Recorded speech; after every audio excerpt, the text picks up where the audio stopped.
As you may or may not know, you probably know, it's pretty famous. The Olympics end up today. Those closing ceremonies are today, and I think most people are kind of at least decent fans of the Olympics. They're kind of fun every 4 years.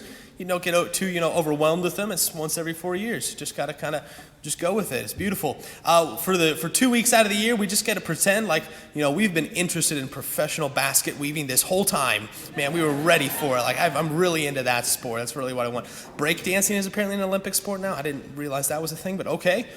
Hey, that's fine. That's great. I remember vividly watching the Olympics as a kid. The first one that just comes to my head is the games in Athens. So that'd be 2004. Those were very famous games. Very famously, Paul Hamm, he won gold medal in men's all-around gymnastics. After his catastrophic fall on the vault, comes back to win gold. Great story. Justin Gatlin, the American, he won the 100-meter dash that year, world's fastest man, 2004. And 2004 was also the breakout year for Michael Phelps. He only won 6 golds that year, so pretty poor performance from Michael that year, but he got it together in Beijing the 4 years later. But after I would watch the Olympics, which I think most 11-year-olds did too, you'd watch the Olympics in the evening, and then the next day, boom, you were outside. I was out on the monkey bars and everything, practicing my new gymnastics skills. I was out in the field running 100-meter dashes. I was asking my mom to go to the pool every day so I could become the next Michael Phelps. It was great. Again, I wanted to be just like them. I was going to the Olympics. I wanted to imitate their success. That was the goal. Okay. Another thing that you see at the Olympics is very beautiful. Even back there in 2004, but especially this year, people have really been just very vocal about their faith. They've been very much like when they get on the podium or whether at their news conference and press conference, they're always thanking God. They're like, yep, I know I'm the fastest in the world. I know I'm the bestest in the world, but it's God that gave me these gifts and talents. So I thank God first. It's like, that's pretty cool. If they're a really cool athlete, they're also going to post on their social media and or have the tattoo Philippians 4:13, which is, I can do all things through Christ who strengthens me. Classic. Every athlete has that somewhere on a bag or a tattoo or somewhere. Which, again, I'm not going to complain today about how that's a complete misappropriation of that quote from St. Paul. Today, we're just going to focus on the good element that, hey, they love God, they're trying to do something, that's great, go for it. Cool. If they're like a super duper Christian, they're also going to have somewhere 1 Corinthians 9:24. In that passage, Paul says, do you not know that the runners in the stadium all run the race, looking for the prize? Then Paul says, run so as to win. So yeah, cool athletes are also just like 1 Corinthians 9:24, got the tattoo. Beautiful, that's great. But the question is that what Paul's getting at? Is Paul giving Olympians advice on being a good athlete and a good Christian at the same time? Is that what Paul's really going for? Is he taking a break from writing these letters? He's talking about Jesus, preaching about Jesus, and then he goes, hold up a second. All right, athletes, let me talk to you real quick. Run so as to win. You can do all things through Christ who strengthens you. You got this. All right, back to Jesus. So, is that what Paul's doing, do you think? Okay. Paul isn't talking to athletes in these passages. Paul's talking to us and using athletes as an example. Like, duh. He's talking to us, and he uses athletics as an example, especially here in small-town America, where sports are king and everything revolves around sports schedules and practices. If you're a parent and you got kids in school, you probably just got handed a practice schedule and a schedule for all the games, and you're just like, well, I guess I'm going to Hoisington that Friday night. Okay, here we go. And you're just like, there we go. That's my life now. Okay, great. But Paul's saying, you all know sports. You're athletes. You get this, right? All right, good. We all get it. All right. Run so as to win. Paul's trying to teach us, hey, live your faith this way. So this is a big but. The but is, are we allowing the skills that we've learned in sports to then influence our practice of the faith? Are we willing to use what we've learned, those beautiful lessons and skills and virtues that we've learned in sports? This is Paul's point. Are we able to take all of that and say, all right, I get this, and now I'm going to apply this to how I live my faith? Are we able to recognize that that's the move that Paul's making? That just if you want to be an Olympian or if you want to be good in your sport, it takes discipline and work and training and effort. Do we recognize that it's no different when it comes to our faith? That's the point that Paul's trying to drive home. Paul says, again, in that same passage from 1 Corinthians, athletes, They deny themselves all sorts of things. All sorts of things. If you're an Olympian, the first thing you deny yourself is sleeping in, apparently. Like waking up at 4 a.m. from now on. He's like, athletes deny themselves all sorts of things. Our kids this summer, they got up for weights. At what time was weights in lines? 6? 6:30, 7? It's very early, right? Kids that never want to get out of bed, they were out of bed. Why? Because they know, if I'm going to do this, it's going to take some sacrifice. Beautiful. So think about how much work and dedication and time and effort it takes, and sacrifice and focus and discipline if I want to be good at X, Y, and Z. And then think, am I as focused and as determined? And do I make the same level of sacrifices? Do I put in the same amount of effort and time and energy and focus when it comes to my faith? Because that's what Paul's really trying to drive home. Because the objection is going to be this. Well, Father, it's God. And God's all loving. And God just wants us to love him and be beautiful, nice people. And you're right, God does want you to love him and be beautiful, nice people. But there was this line in the second reading from Paul which should really cause us to stop and think. And I know you were asleep because none of you gasped when Tom read it this morning. Paul said in his letter to the Ephesians, he just kind of tosses it out there, just like, oh yeah, and this one other thing. Paul says, be imitators of God. And again, none of you gasped. You're just like, so think about it. Do you think you can just imitate God? Do you think accidentally you're going to fall out of your bed one morning and just be like, oh my goodness, I'm just like God? Probably not, okay? Probably not, right? Because that word, I'd love to say that there's this really Greek cool explanation of the words, and I could be a real nerd right here and explain how Paul doesn't really mean imitate. He means this other thing. Nope. The word in Greek is imitate. It's to do the same thing. Can you do the same things as God? In Paul's context, as in our context, again, who's God become man? Jesus. So Paul's saying, can you do what Jesus did? Do that. Imitate Jesus Christ himself. Just go on and do that. Again, Paul just kind of tosses that out there. Just like, there you go. I know what you've probably been thinking ever since I brought up the Olympics too. You're just like, Father, you're right. I think you probably did go to the Olympics. You're pretty much the picture of, human just athleticism, peak physical specimen. You probably went to the Olympics. What sport did you compete in, Father? Thank you for that. I did not. Didn't make it. Not even close. 2 weeks after the Olympics ended, every time the Olympics ended, 2 weeks later, I quit my training. I was just like, this is too hard. I'm done with this. I'm never going to make it. It's just what happens. Just what happens. And I don't know if you've ever watched. There's this cool website. It's called YouTube. That's what it's called, yeah. There's these videos on YouTube where normal human beings go do a workout with an Olympian. And I know you think you can run fast. You cannot. I know you think you can do a cartwheel. You can't. I know you think I'm a pretty decent swimmer. No, you have no clue.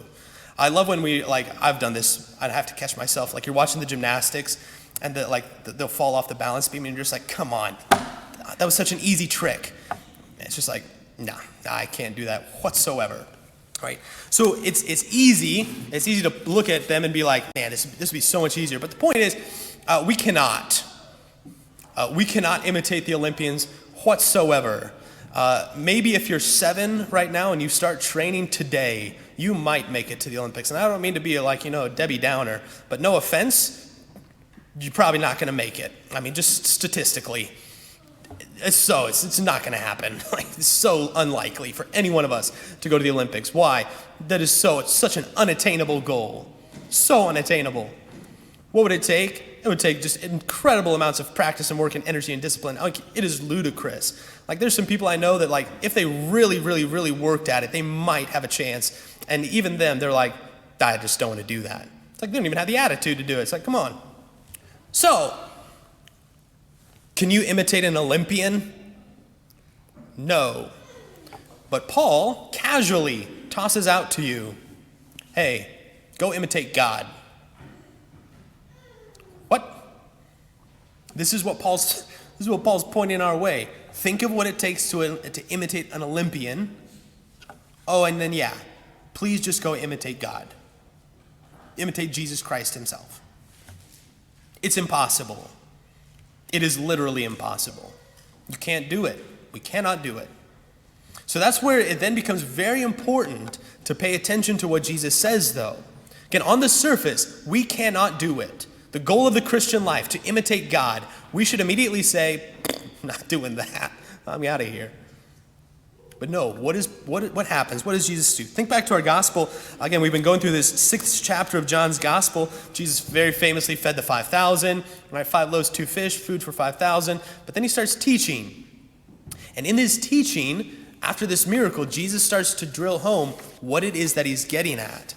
He's like, yeah, you've seen a cool miracle, great. Yeah, you've met me. Yeah, you've begun to hear me teach and preach. But now I need you to do one more thing, which is to follow me. But then, as Jesus says in this gospel today, here's the thing, I'm the living bread that comes down from heaven. Whoever eats this bread will live forever, like God. The bread that I will give for the life of the world is my flesh.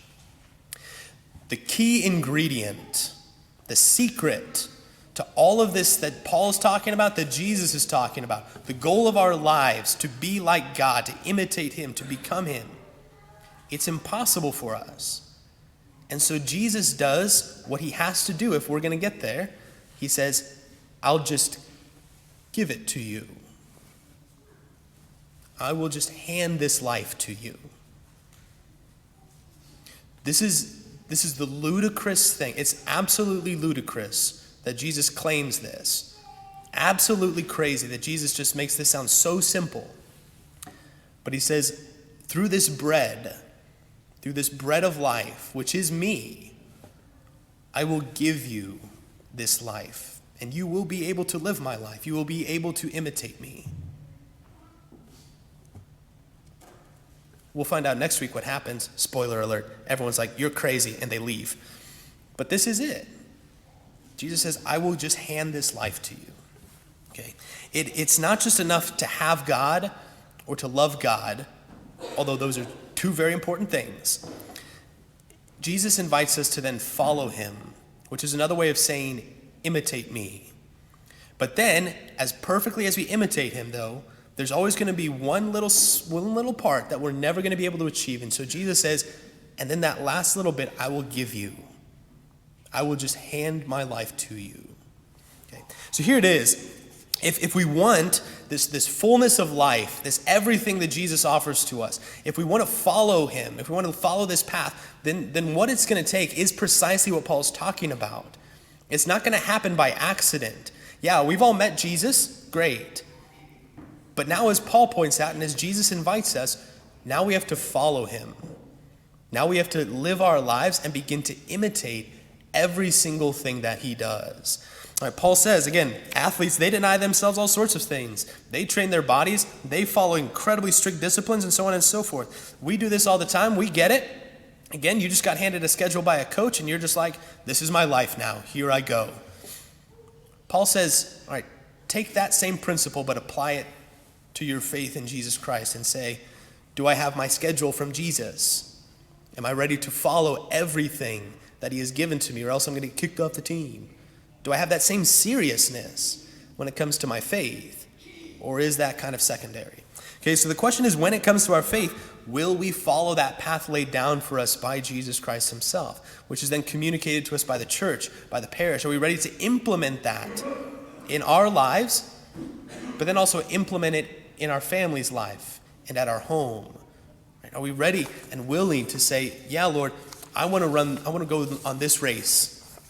I want to do this. This is what I want to pursue. Because that's fundamentally the question. What's the goal that I'm shooting for? What's the goal? What's the race that I'm trying to run? And am I willing to do what it takes? Paul points out to us, and he says, just very bluntly, he says, athletes, everyone who competes in those games, everyone who competes in, literally he was speaking like of the Olympic Games in Greece when he wrote this letter. Everyone who competes in the games, they do a strict training, but they do it so that they can win a prize which fades away. I don't know if you saw those news stories. It's kind of ironic. The medals from the Olympics, they're already starting to fade and chip. It's kind of funny. It's like, man, Paul, you were right. Those prizes that you win, those trophies, the championships, state titles, more money at work, better career, hey, cool beans, have fun. But guess what? That is all going to fade away real fast. So Paul goes on and he says, we do all these things, the life that we live of our faith, the strict discipline we follow, the seriousness that we take with our faith. Paul says, we do it to get a crown that will last forever. And that's the question. Right? Which goal am I pursuing? And am I pursuing this goal of imitating God, or just to be an athlete? Am I pursuing the goal of imitating God, Jesus Christ? Or am I just trying to make some money, buy some nice things, maybe win a state title, a couple state championships, whatever it is? What is it? What's the goal in life that we're pursuing?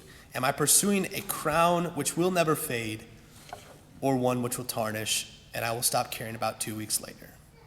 This year, especially as we begin school this week, for me, it was always just a good time to kind of stop and reset.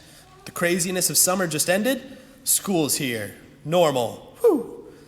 But it's a great time to say, all right, what's going to be my priority this year? Am I going to continue to pursue all of these things, whatever they may be? I'm not trying to pick on sports only or something.